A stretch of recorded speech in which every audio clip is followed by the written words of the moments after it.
that's it. That's the intro. What is up, guys? Like I said, I am going to have this second video here to kind of go over a little bit more in depth of some of the new things that are coming. So crafting, my guess with crafting here, just to start us off, is that it's probably going to have to deal with the stuff that you make within your hideout, such as meds, weapon containers, scav boxes, mag boxes, so on and so forth. So I assume that's kind of what that skill is going to be with, unless they're going to start letting us craft stuff in raid.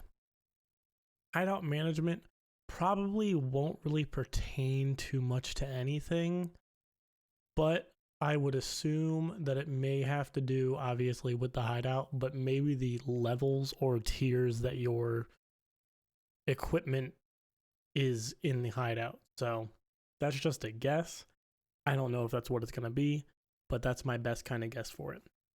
The new item, the compass, I think is going to be probably one of the best things that they're adding this patch, seeing as how it's going to be something that is going to help newer players kind of learn from players that have been playing the game, seeing as how right now all I can really say is left or right when it's somebody that knows absolutely nothing about the game.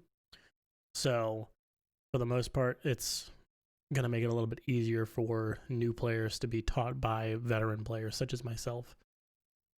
There's a new type of bleeding, the heavy bleeding. My guess here is going to be something that is just going to absolutely demolish your health. It probably has to do with something to make it so that you have to heal it quicker because you're losing a lot more blood than you would with a different, with our current bleed effects. So they do say that they require special treatment items, and I assume it's going to be one of these three: the S-March tourniquet, the hemostatic syringe, or the Kvass beverage. My guess this beverage is just something for like energy or something like that. But this tourniquet probably has something to do, and you probably need a tourniquet and maybe some bandages or an IFAK or something along those lines to really stop that bleeding. You probably need both of those items. This right here is another thing that I really, really like. This fast backpack dump.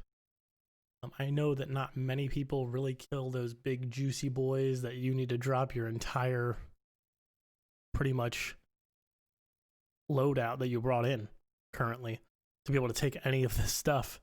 But with this, you can take their whole loadout and keep yours, run around. Yes, you're going to be leveling strength and stamina, so that's good. But you will also have the ability to drop it very quickly in a gunfight. And I know, obviously, with the extra weight, it's going to be using your stamina a lot quicker. But that being said, you will be able to drop it much more quickly while in a fight. The voice lines and the clothing I could really care less about. I'm definitely glad that bosses are kind of starting to really get those voice lines, because you can kind of, tell when they're here. That, I think, is going to be very, very cool. So you'll be able to walk around and really hear that unique voice from those bosses saying, hey, we're here. Watch out for us, because we're coming to ruin your day. They also have some new weapons coming, which is pretty cool. They have an M45A1 pistol, which looks pretty cool. This isn't obviously the model, but this is kind of what it's modeled after. So pretty nice. They also have a KS-23 shotgun, which is pretty cool.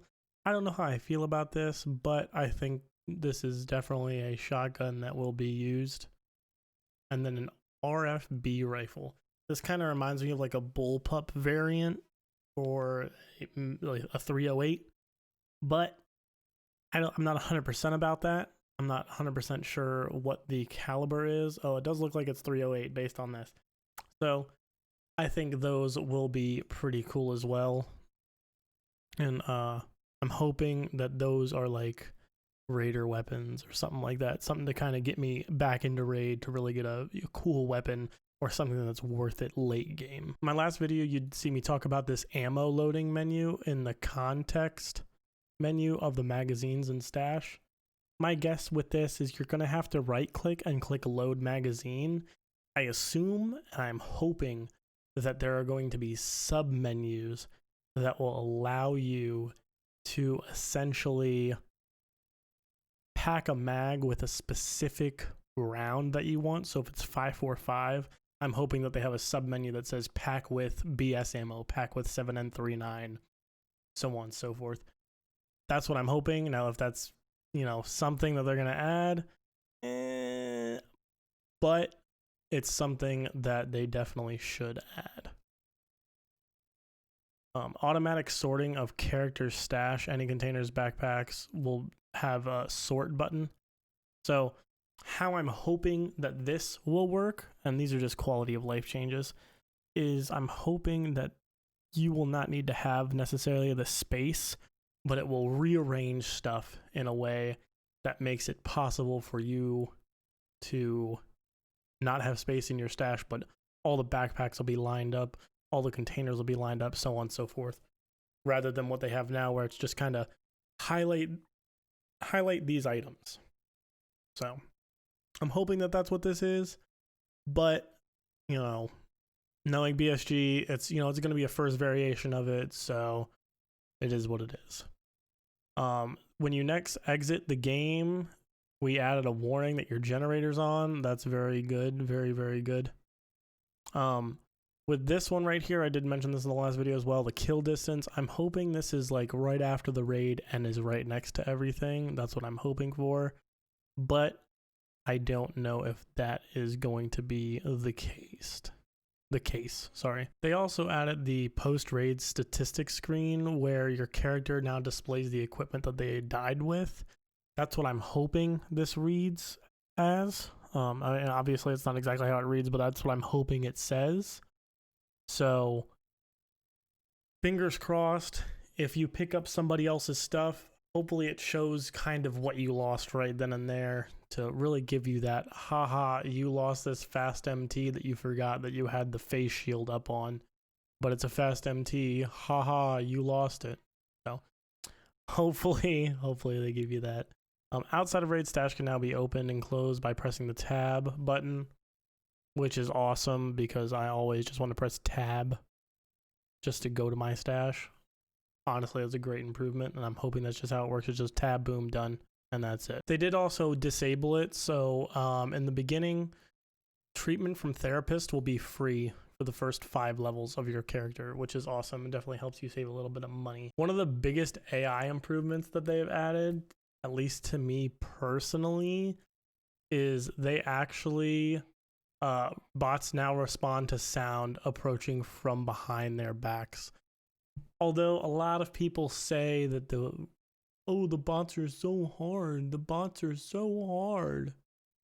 It honestly, I feel like they need to be harder sometimes. Minus, again, you guys will hear me say this all the time, Sanitar's bots are just absolutely insane and kind of need to be toned down.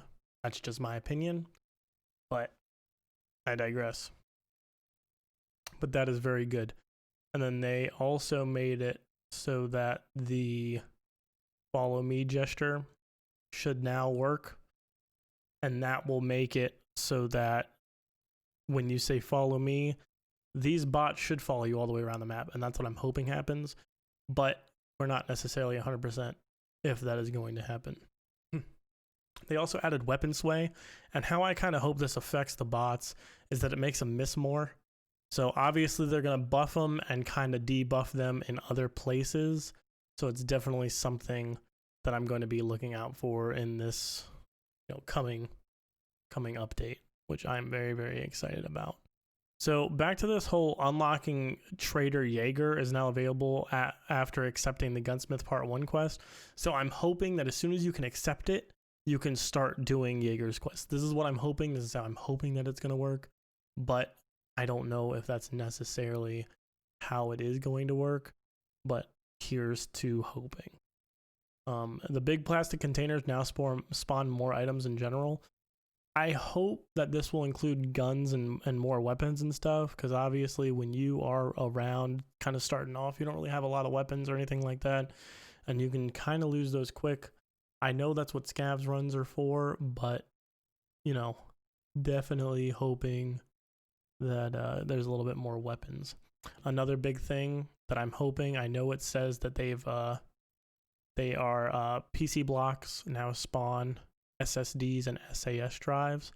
I'm also hoping that that means that they're also going to spawn graphic cards a little bit more, but I don't know if that's going to be necessarily, obviously they didn't say it, but I'm hoping there's a little bit higher tier loot in those as well.